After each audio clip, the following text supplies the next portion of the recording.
Welcome to Compass Stories. I'm your host, Veronica Sterling.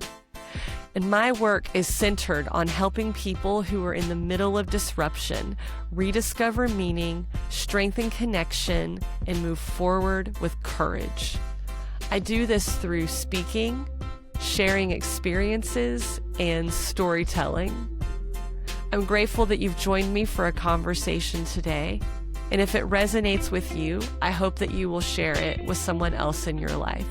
Thanks for being here. Is there a connection between emotional pain and physical pain? I spend so much time talking to people who are navigating grief, uncertainty, and other difficult seasons in their lives. And so often in these conversations, a pain experience becomes one of the things that we're talking about. So my guest today is Ehrnschwender. He is a pain expert, and I asked him to teach us about physical pain. I thought from there we would be able to create a metaphor to increase our understanding of emotional pain concepts, but it turns out that Jay had so much more to teach me than I even realized. Thank you for being here. This is episode 10 of a Compass Stories podcast, and I am so grateful that you are choosing to spend some of your time with me today. And this one is a really great conversation. Let's get into it. Jay, thank you so much for being here today. I've been really looking forward to this conversation. Well, thanks, Veronica. I'm glad to be here with you on Compass Stories. I'm Yes, excited thank about it. you. Is there anything that you would like to say to introduce yourself to the listener? I guess what the listener should know is that uh, I've been a physical therapist since around 20 or 2004. So it's been many years. And I'd say just think of me as kind of a weird physical therapist when it comes to pain. I think I'm here as uh, ideally you'll hear from me as a knowledge expert, I guess, on the nature of pain. And I think the way, if I'm understanding your other interviews, Veronica, I think this might be a really interesting thing to look at. Yes.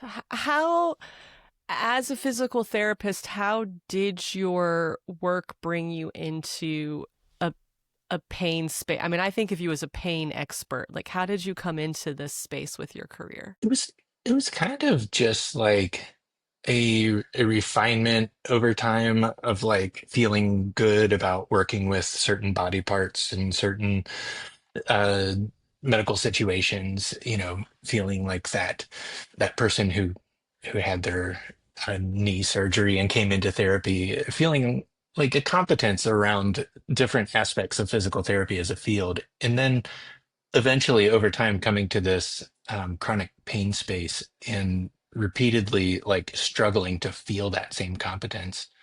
And I think it's like for me just a thing that's kind of I kind of got stuck on it ever since.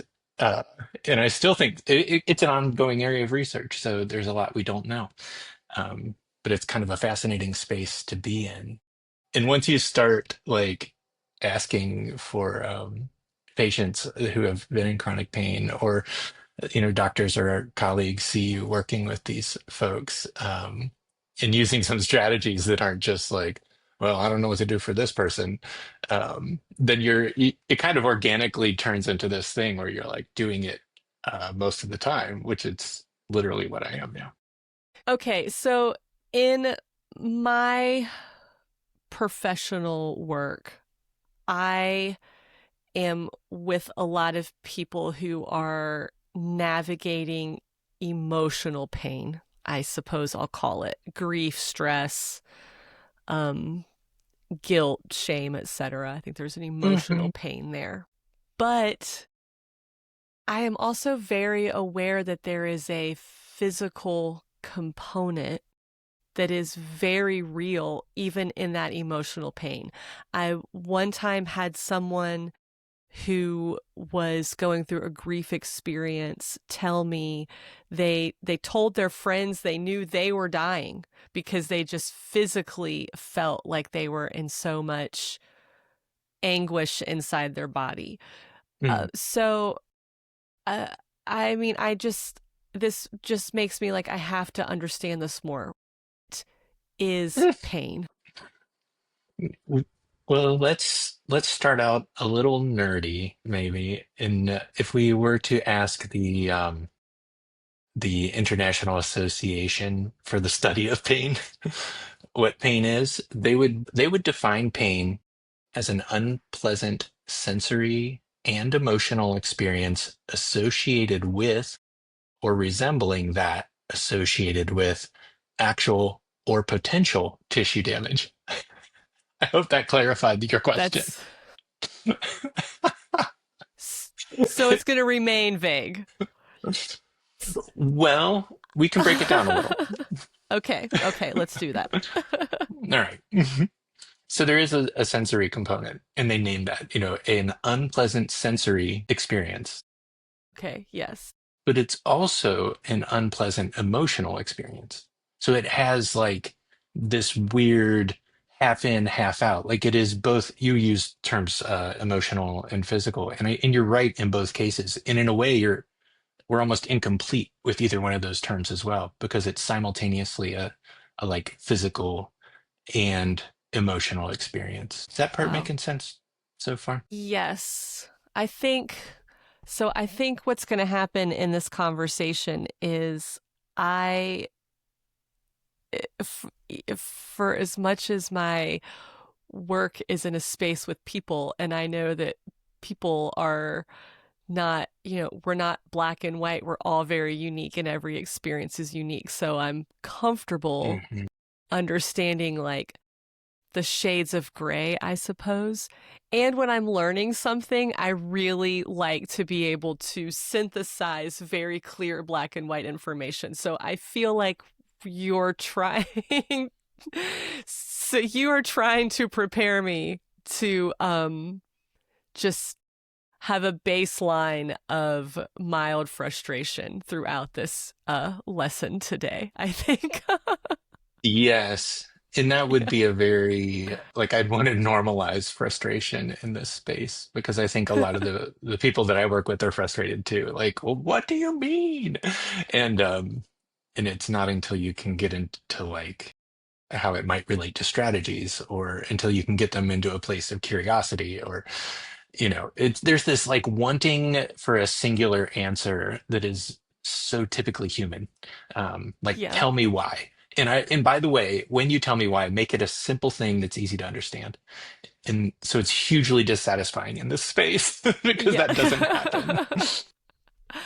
Well, okay, so talk to me about the curiosity then. If we're experiencing pain in our life, an unpleasant sensory experience, an unpleasant emotional experience, how can curiosity help us navigate that? Curiosity feels almost like a secret code. That may not be really a great way to say it, but it's a bit of a hack.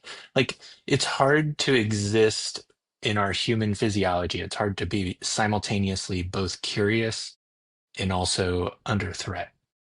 There's like a tendency we have under threat to start thinking reactively and kind of drawing back, not really looking to explore or be adventuresome, but we're kind of just like holding close. Is that resonating at all? Yes, it is. Hmm. Yes. Go- So if you can draw somebody into curiosity, it just makes them less compatible with a pain state. How do we deal with pain? I mean, wouldn't we like to have a completely pain-free life? Maybe I'll save part of this comment for later because I guess if I do think if we had a completely pain-free life, like Hmm. the you know the grief and the joy are both like at in the edges. So if we Yeah. stay in the middle, it's boring. It's a diluted experience. Uh-huh.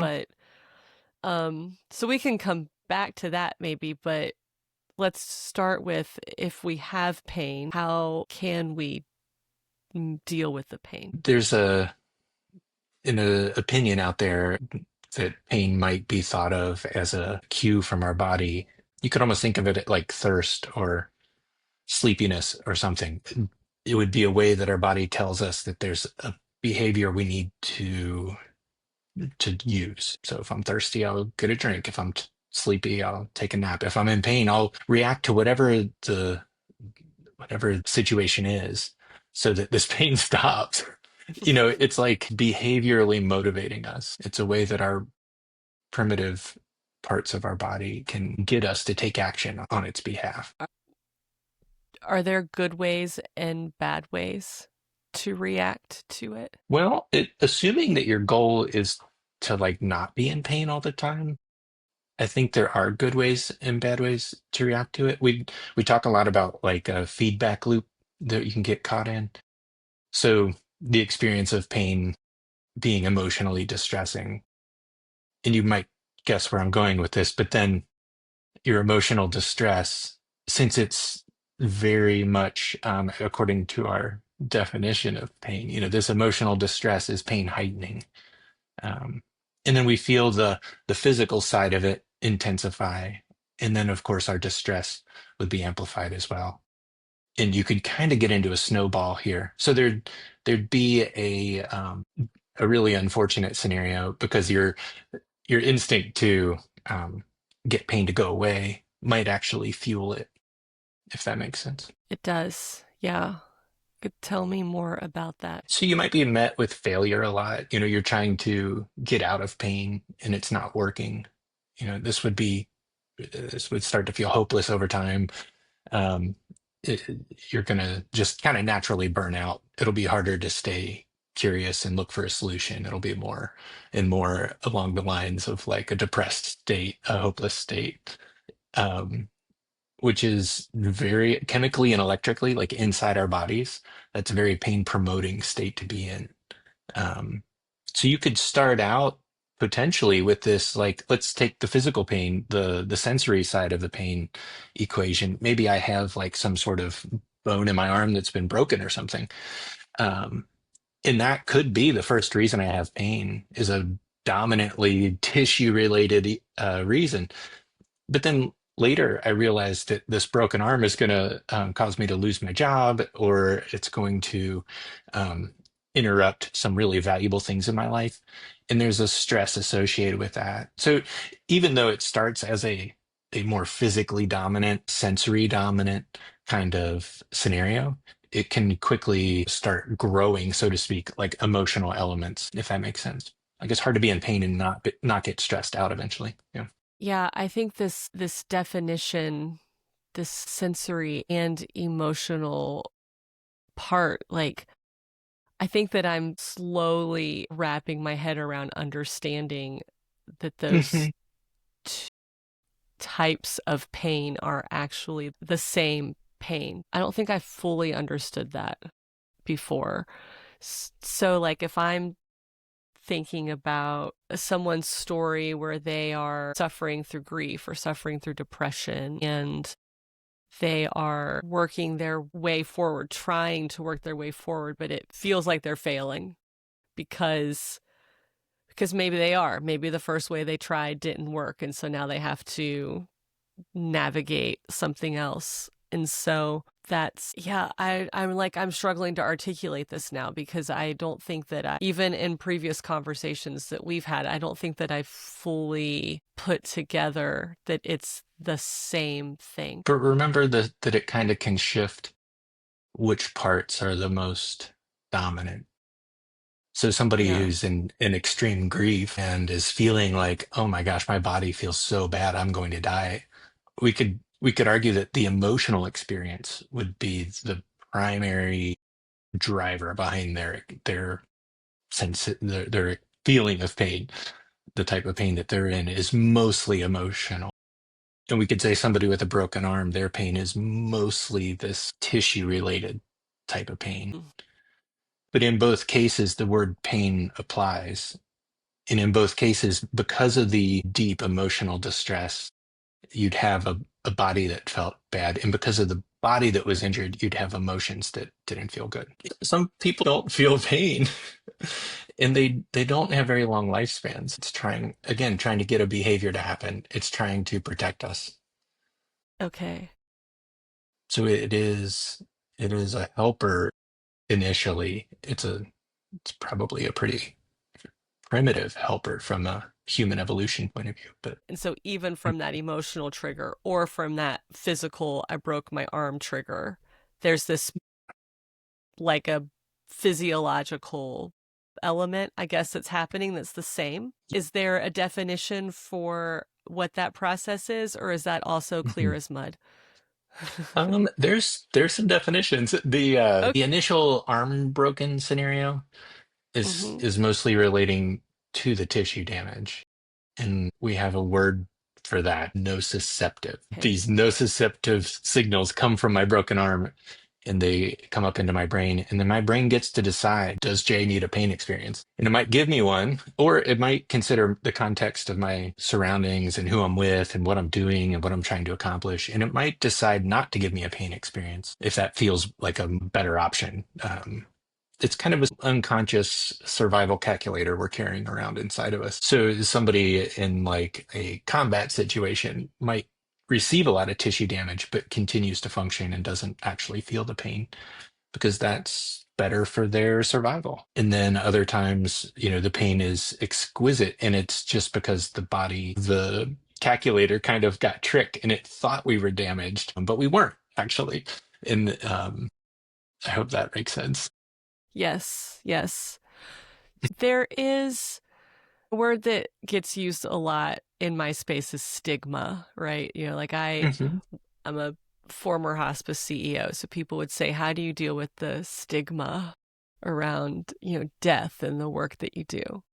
Which I Hmm. didn't always realize was there until people would point it out to me, but that's neither here nor there. But I think Hmm. that applies also like in a pain space. I mean, there's a lot of stigma around chronic pain. There's potential for shame, guilt, self-doubt.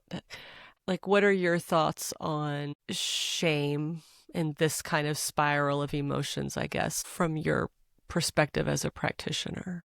Yeah, it's like incredibly central to a lot of the training or learning that you would have to go through to be good in this space. And so I think while you sit here and you're kind of like, oh man, this is going to take me a minute to get my head around it. And then you like quickly cut right to a central question. So I'm experiencing you as having a lot of insight around this actually, because yeah, shame would be a potent emotional experience. Um, and that's going to be a huge impact on our pain, um, or it can be.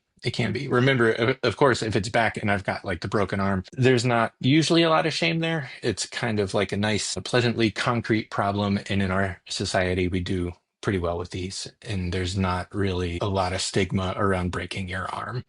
Um, Sure. but let's say you're let's say you're carrying a few things that get you kind of judged by society. So maybe you've got a minority status, maybe you're overweight, maybe you have a neurodivergence or something. Like there could be, let's say you're carrying a couple things, and let's say you've gone through some really adverse situations. So maybe you've got your own baggage from a mental health point of view. So there could already be like a lot of almost like predisposing things. I don't think predisposing is exactly right, but you can only tolerate so many stressors. Our bodies, are obviously adaptable and can tolerate a lot, but if you've already got a number of things piled up, and then you get into a place where you're having back pain or migraines or something, and you have to like call in sick, or you go home and your coworkers are looking like, yeah, whatever, you got a headache, bunch of BS. Like you're feeling this judgment from people, or you're young, why do you have to use the cart at the grocery Right. store? So there Hmm. is a lot of fuel for this. There's a phrase that's been really jumping out at me, even just these last 2 weeks. I had this kind of concept in my mind, and someone I was working with actually said a phrase, are the expectations that are all around us infiltrate our own expectations for ourselves. So this idea of kind of like an internalized ableism, if that makes sense, where the the person who is in pain is kind of also engaging unintentionally in a lot of self-loathing because they aren't well. And this would really take the pain experience, the physiology behind the pain experience is what I should really say. It's moving that physiology away from the more sensory side of like, hey, how are all my tissues doing?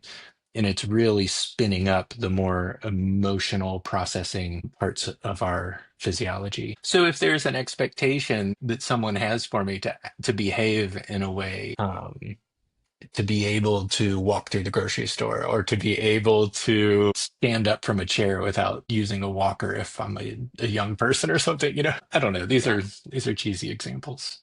No, I get it because then I would try to stand up without the walker because I'm a young person. Or Yeah. I So would, you're actually, yeah, yeah, I'd try to, you're opposed with yourself at that point. hmm I'd try to Yeah. prove to everybody that I'm Hmm. fine, that I'm not struggling, Yeah. that I'm not grieving, or I'm not, Yeah.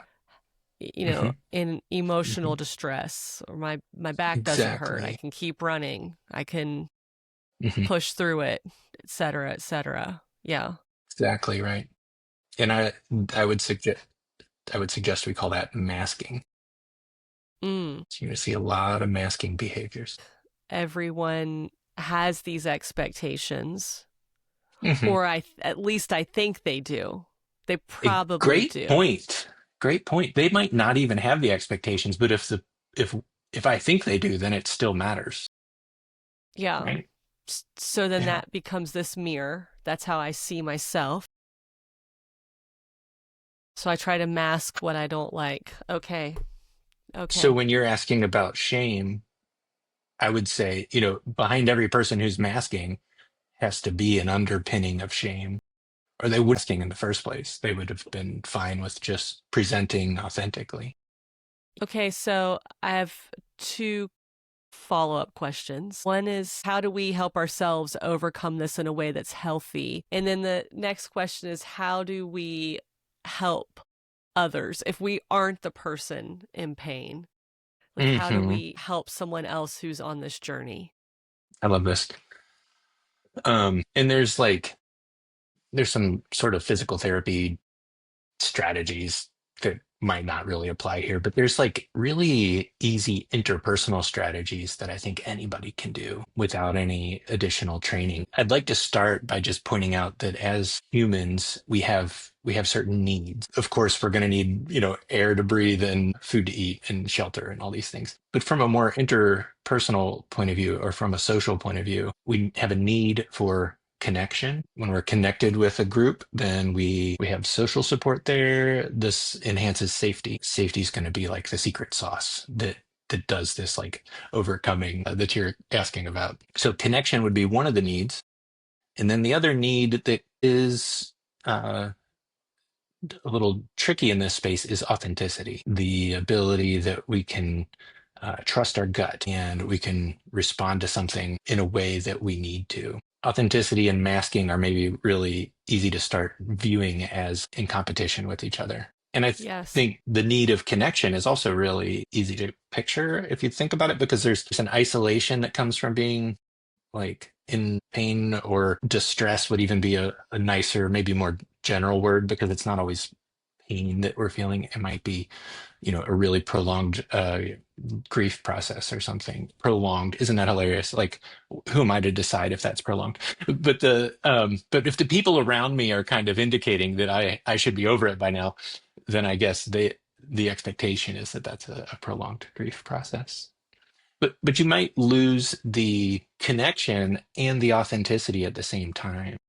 Oh, I don't have I'm not acceptable in the from the viewpoint of my peers, from my people, my group, and also I can't be authentic now.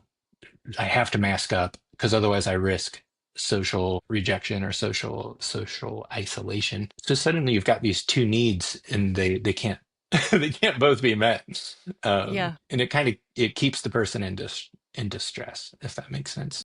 Yes. Does anything not make sense about that part? Because the next part is the overcoming idea. No, keep going. I love it. Okay. I mean, I don't love it because for us to know all of this, it does mean that we have had to suffer to learn this stuff. I don't love that part, but this is just opening up like layers of understanding for me. hmm Yeah, it does for me too. Like it continues to open up layers of understanding for me too.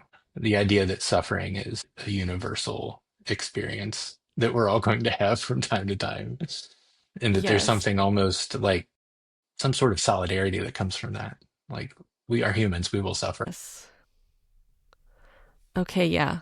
Go on. All right. So if these two needs, connection and being authentic, if we're kind of trying to cultivate more of those, we want more connection for the person who's in pain. We want the ability to be authentic, and we know we're dealing with kind of a primitive part of us. It's like this connection and authenticity might even relate back to like if we're getting attacked by a lion on the Serengeti. Like it's not like the latest technology in terms of human neurophysiology, but we can do interpersonal support. So if I show up with warm regard, there's a willingness to kind of like engage with the person, assuming this person's in like distress or pain. That is a cue of safety to their primitive self.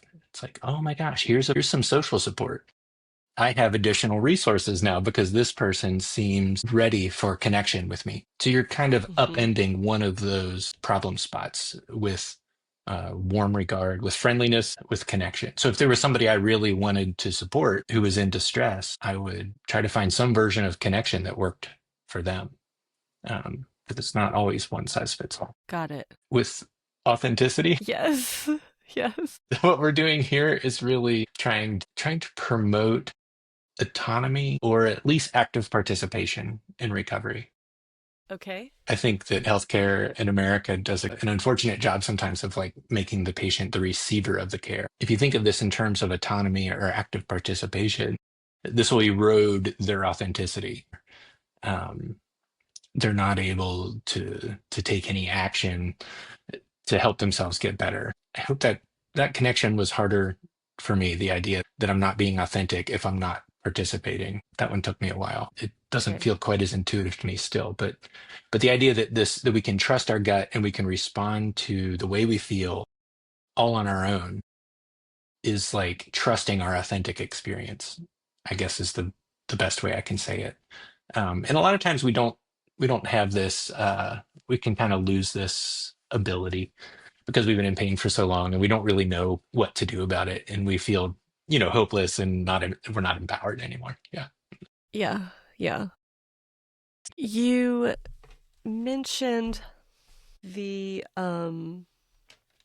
like a shared experience. I've been taking copious notes. So if you don't know that you said this a few moments ago, you talked Yeah. about suffering being shared, and you've said in another conversation that we had, you spoke to me about pain and interpersonal relationships intersecting, which hmm is, I think, here now you're giving real strategies on how we can support if we are in that hmm interpersonal hmm relationship. One of the things that you said to me is that we can heal together even as we might suffer together.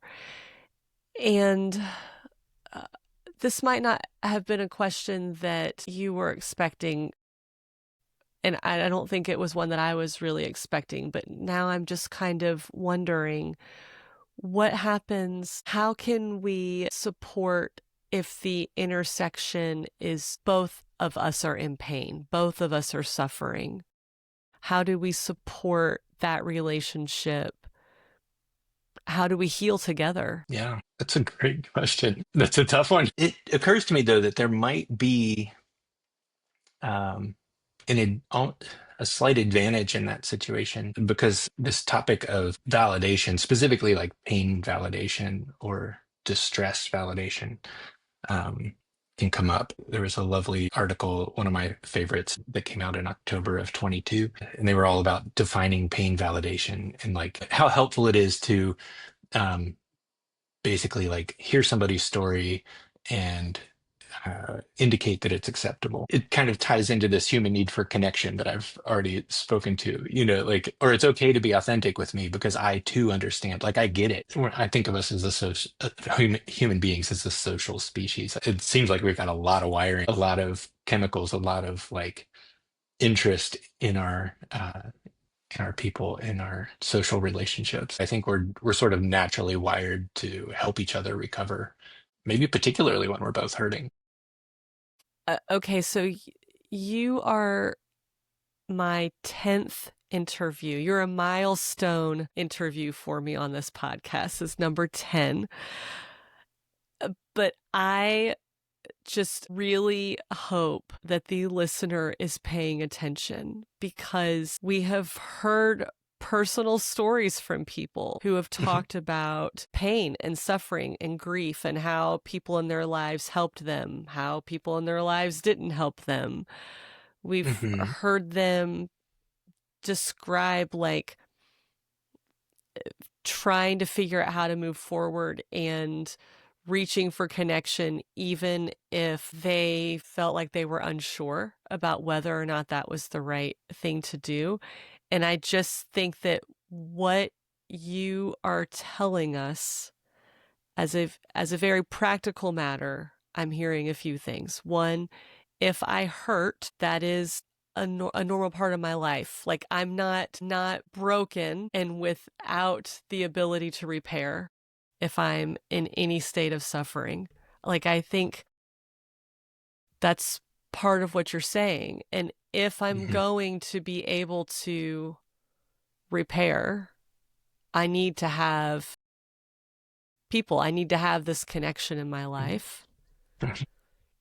But I also need to be willing to engage in my life. And when you talk about autonomy and authenticity, I can't just keep a Hmm. mask up. Right. I will not It works repair if until I it do that. doesn't. Yeah. Yes, it works until Yeah. it doesn't. Yes. Yeah.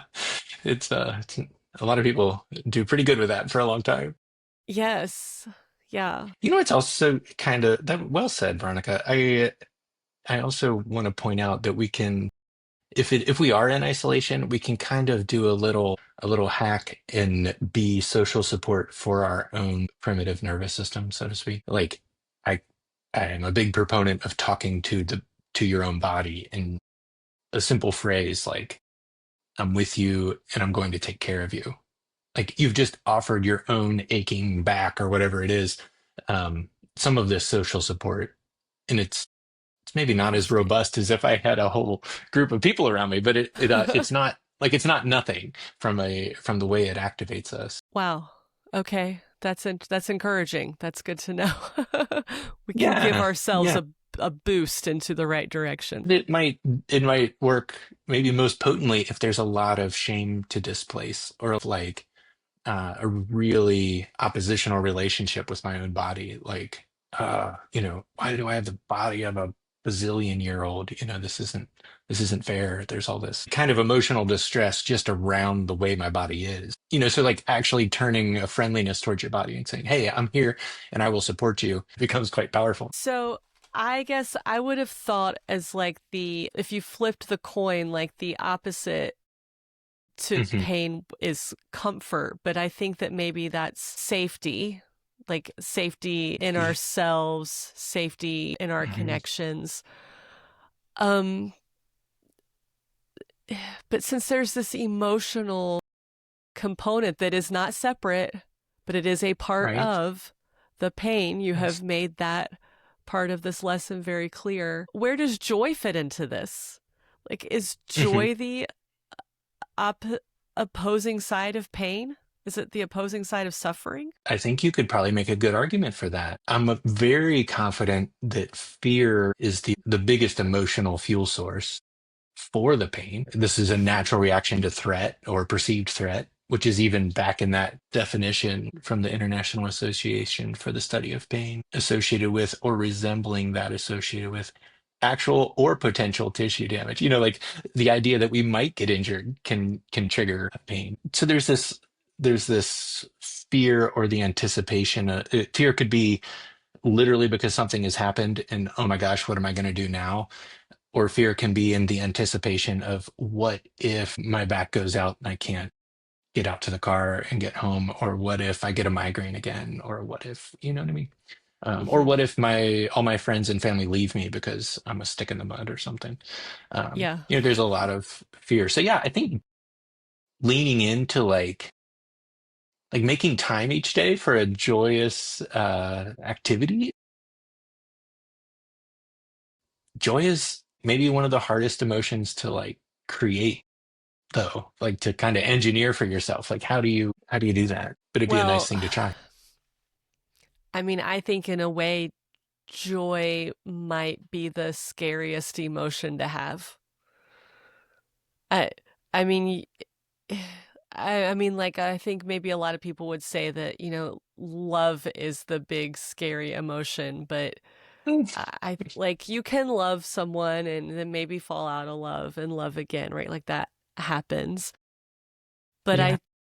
I guess in a way, like I think every time you let yourself experience joy, there is every single time a vulnerability that that thing that gives you joy could be lost. So it's not just that one relationship, but it's your whole life, your whole experience. So I think it's vulnerable Mhm. to experience joy, which then can bring up fear, which will Well then, to said. your point, starts driving the sense of the pain. Mhm. And then we don't feel safe again. We isolate again, and then we don't feel joy. So Yeah. I think Yeah. maybe joy is some kind of antidote in here, but also a hard one to get to, unfortunately. I agree. I agree. Yeah. I think there's a sense of foreboding that comes with any joy, and you're speaking to that. Foreboding joy, I think, is what we often experience. Like, oh, this is great, but oh God, tomorrow, waiting for the other shoe to drop, tomorrow is going to be worse. I've got a good day, so I have to take advantage of it because tomorrow I might be in pain again. Yeah. Yeah. Give us some hope, Jay, for Okay. everything that you know about pain. I, Hmm. you, surely your motivation to do this work comes from some realization that it's pain is not, we're not a lost cause if we have Hmm. pain. So Yeah. tell me something that gives us I love the this. hope to Yeah. persevere. Yeah. I do think if we run with joy a little bit, the idea that we need to cultivate joy in our lives does make sense. Uh, But if you want to be skillful and wise about the way you do that, you're going to try not to just make a goal to be joyful for 4 hours every day, because you'll basically just have this repeated experience of failure every day. And we know that this repeated experience of failure doesn't do much for us in terms of recovery. So, kind of like I don't know if the term baby steps is really like the best language here, but kind of making achievable goals, or like thinking in terms of small wins. What can I do today that I would probably be able to succeed at? We understand that's not the ultimate goal here, but starting with something like being joyful and having zero pain is just a non-starter. So you really have to kind of hold that Hmm. to the side and say, let's get some small wins going. Let's get a sense of, because remember, this authenticity and this agency are kind of big players here. So let's see if we can recapture some of the autonomy over our own lives, or some agency over our own lives. It's really hard because on a more concrete level, my goals might relate to, how long I can go, despite the pain or something. You really want to make a goal around like how many wins can I engineer for myself, or how many success stories can I create for myself today. So Mm-hmm. something like Hmm. drinking water actually feels like a reasonable one to me, just because it's something that's usually pretty achievable, and it is a healthy thing to do. You know what I mean? Okay. For Yes. most people. The other big one, so like make your goals achievable, I think is really important. Cultivating a sense of agency, right? The other one that comes to mind is like really somehow you've got to start tackling this self-judgment, this shame spiral that's usually there in leaning into like some friendliness for yourself. It's the clearest, simplest version of the exercise. Let's say you're the person with pain or the person who's not getting over their grief or whatever it is, think of like somebody else in a same situation as you're in, and think of how you might respond to them if they were struggling or something, or if they came to you and said, this is hopeless. It's usually a lot softer when we're thinking of anyone else, even a stranger. I think the imagery of a child is really helpful in this case. Like, what would you say to a little kid if they were in your situation? It's a way that can kind of sometimes illuminate how harsh we're being with ourselves. That's great. The last one is kind of maybe the most important though, because there is like a burnout and fatigue that happens for people when they're just dealing with difficult things for over the long term. And there's something about like giving yourself permission to not be ready to work on it that I think could also be maybe like the smallest exercise. And for some people, that's where they have to start, whether they intend to or not. They might be kind of beating themselves up because they can't do it. So maybe saying, you know what, this just isn't like I don't have any readiness to work on this right now. I need to just like not do anything for a little bit, and then when there's a sense of readiness, then I'll start the work. Like if you can't find any other way to start working on it, that actually might be one of the things to think about. What listen, I feel I actually had like a list of other questions that I was going to ask you, and then we just went in a completely different direction, which I think is wonderful. Mhm. What have we not covered that you think that we should include in this conversation? I think all my favorite things are here. There is a backdrop, I guess we should mention. If you're out there and you're in pain for a long time, you owe it to yourself to do your due diligence. And healthcare in America is really good at the biomedical model. So you do want to kind of like take your stuff to your doctor, do the workup, and then if somebody comes back and they've seen all these specialists and they've had all the tests and everybody's basically looking at them like you're fine, then I think this whole conversation that we just had applies beautifully to that situation. It's not always that cut and dry. You could have health issues or tissue damage and still need some of this stuff that we're talking about.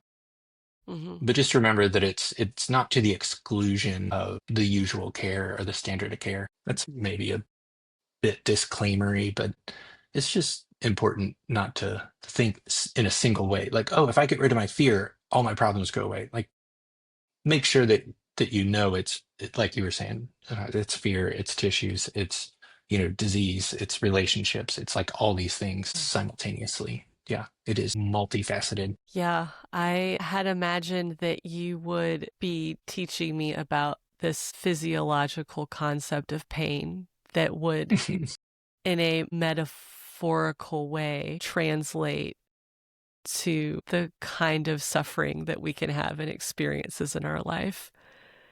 And I'm still just kind of like blown away that it's all so intertwined. But I think that's really a powerful thing to understand too. I mean, to use the metaphor, if I can heal a broken arm, then I can heal in spite of some other suffering. Okay, that's very powerful, Jay. That's a pretty powerful bit of information I think you've given us all today. I'm very grateful for the conversation. It was my extreme pleasure to do it, and I hope I put it across with enough clarity in such a short time that there can be some good gems there for everybody.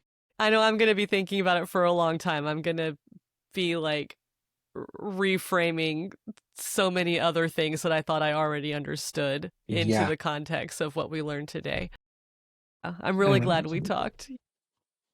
Me too. Me Okay. too. Have fun out there. All right. Thanks, Jay. Bye-bye. Thank you for listening to this episode of Compass Stories. I'm your host, Veronica Sterling. And if you've enjoyed this, please subscribe to hear more and share it with others. Thank you for doing so. That's really helpful for me. To To learn more about my message and connect, you can find me at www.veronicasterling.com.